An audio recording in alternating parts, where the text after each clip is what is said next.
mukurikirane yanje nishema y'Imana ko baravugana nunge kuba akaze mwese muganda kuri kubohora igano cyo kibafasha gukora mu bintu no kumenya umwami wa Kristo nunge kuba akaze mwese mu nyigisho y'ino munsi inyigisho igira 9 mu kana gicuga cacu twise ukuri kuvyerekeye uburake bw'Imana ndabaye kaze nyigisho muyumvirize munarungikire n'abandi kandi mwibuke gutumira abandi mu migwi kuri kubohora kugira nabashobora gufashwa inyigisho zitandukanye dutanga rero ndaguhaye kaze mu nyigisho y'ino munsi igira 9 turabandanye dusanzwe ko yarangiza icigwa cacu nko navuze si icigwa kizoba icigwa kirekire ariko ni icigwa nibaza yuko kizodufasha cane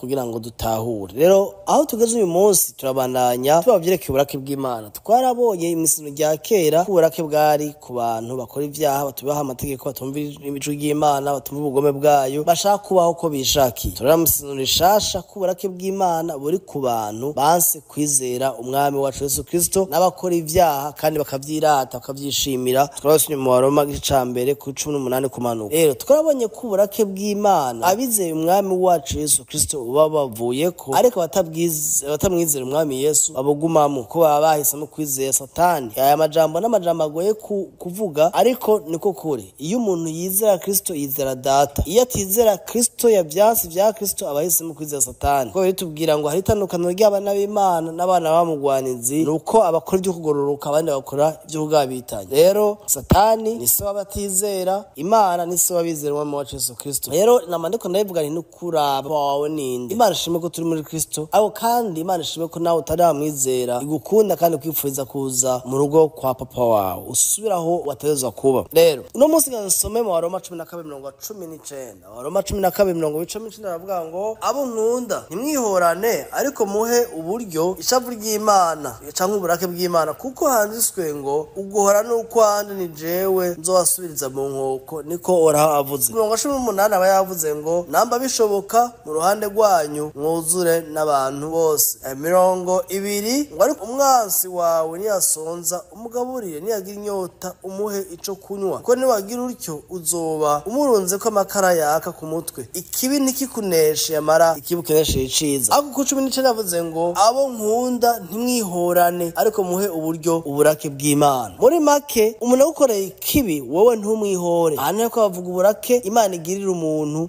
yatizera bariko bavuga ingene Imana ihora abakorewe ikibi ariko atubuza kwihorana abantu batugire nabi dushaka kubagirira nabi abantu batuvuze dushaka kubavuga no kubabwira ko batuvuze abantu batwanka dushaka kubakorera ikibi kugira ngo nabo bumve ubabare bw'ikibi iko umwana w'umuntu ameze mu bisanzwe mu mushaha wiwe utarahingurwa n'ubutumwa bwiza n'urukundo rw'Imana ariko yavuze ngo nimba bishoboka mubare neza n'abantu bose imba byumva kuri mwebwe ariko ngo nimwihore murekere akarya uburake bw'Imana kuguhora no kw'Imana ureke Imana ikwihorere ureke Imana ico umuntu yabivye kibi ikimusubirize utenze wo kukimusubiza muri makureke Imana kugwanire ngiye ko twigisha ariko tubwira ko kuja muri gehinomu oya ariko tubwira ingaruka zo gukora ikibi ko ari ivyamwa byavyo ngaha kwisa ari ingaruka rero ana majambo ashaka ducishe mu gatonya ko turabija mu burake ahantu rivugwa ibira nkoresha ivuga ngo ishavu ry'Imana ariko ni uburake bw'Imana reka tone dusoma iyindi mirongo dusime abanyefeso 4:26 abanyefeso 4:26 kadusimbireho turabe Efesie 4:26 aravuga gutya Paulo avuga ngo nimwaraka ntibakoresha icaha izuba ntirirenge mukiratse muri make ni washavura ukarenza urugero aha ariko tubwira ngena tubaho mu buzima bwa misi yose mandi majambo ariko avuga kuvyerekeye uburake bw'Imana n'umuntu oya ariko avuga hagati yanje n'uwundi muntu wowe n'uwundi muntu niwaraka ntirirenge ukiratse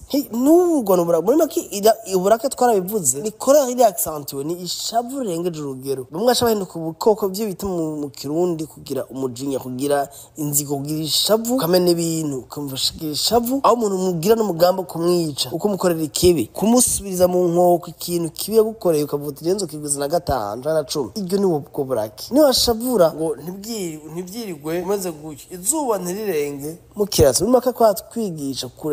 kurekura ishavu kurekura inzigo kurekura ugwanko kurekaje bintu urukundo rw'Imana ngo ruduhindura ubwo n'urugendo twese tukiriko ariko twese nturi hamwe uno munsi hari abantu muri kumurankurikira muri kano kanya muri kumuricuza igituma mwashavuye mukagira ama reaction mukavuga amajambo mabi mugakora ibintu bibi bamwe muri kumuricuza bamwe kumba mu no mu busho abandi muri nyegeza abandi murafunzwe abandi muri ahantu mwipfuza ico bisubiza inyuma ngo iyo menya. Rero nivyo Paulo akora twigisha kuko yarazi ko abantu kamere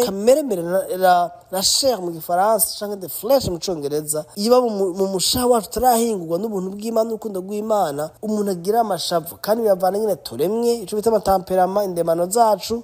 zacu canke kahise kacu, ibyo twabayemwo aho twakuze ko twakuriye ingere tumeze nkake n'umuntu aca mu bihe vy'amadepression n'ibindi ugasanga arayagisa nabi ukamuyobegwa. Uwo ni wa muntu ko aravuga indimi mu kanya canke ko aravuga ubutumwa nk'uko kwanje nahinduka nkaba igikoko. Umwami Yesu adushoboze atwigishe ko ishavu ntiryubaka, ishavu ntirikomeza uburake bw'umuntu nta ciza bukora. Rero wewe uri care mu gishasha, ufise umutima mushasha, wuzuye urukundo rw'Imana, wuzuye ubuntu bw'Imana, warababariwe, uruwera, nimba warizeye Kristo, ico kintu ntureke kikuganze. Nimba ari kibazo ufise c'uburake c'ukurakara, genda usaba umwami Yesu ati mwami ndazi ko ikintu atari co ndi, jewe sindi burake. Hari n'abantu bakwise burake canke inzigo n'ibindi bintu. Oya si co ndi, je ndi umunyamahoro, icamwa camwe muri jewe, Yesu ari muri jewe, mpumera ari muri jewe, ushoboza kubirekura, ushoboza kubiheba. Ushobora kuba biriko biragusamburira urugo, biriko biragusamburira igikorwa uriko urakora,